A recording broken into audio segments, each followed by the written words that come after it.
बिस्मिल्लाहिर्रहमानिर्रहीम नहमदुहु व नुसल्ली अला रसूलिहिल करीम अम्मा बाद। मेरे प्यारे दोस्तों, अस्सलामु अलैकुम व रहमतुल्लाहि व बरकातुहू।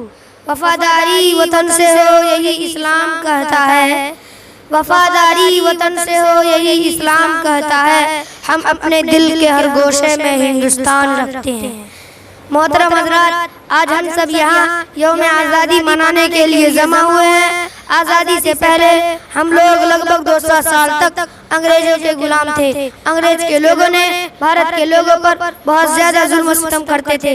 भारत के लोगों ने मिलजुल कर, चाहे वो जिस मजहब और धर्म से ताल्लुकात रखते हो, सब ने मिलकर अंग्रेजों से लड़ाई लड़ी। इस तरह से हमारा मुल्क 15 अगस्त 1947 को आज़ाद हुआ। हमारे मुल्क को आज़ाद हुए 77 साल हो चुके हैं। मेरे प्यारे दोस्तों, हम अपने मुल्क को आज़ाद करने वाले मुजाहिदीन को याद करते हैं, उनके कुर्बानी को याद करते हैं, उन्हें खराजत अकीदत पेश करते हैं। बस इतनी बातें हुई पर अपनी तकरीर खत्म करता हूँ। आखिरु दावाना अनिल हम्दुलिल्लाहि रब्बिल आलमीन। हिंदुस्तान, मुजाहिदीन आज़ादी, आईने हिंद।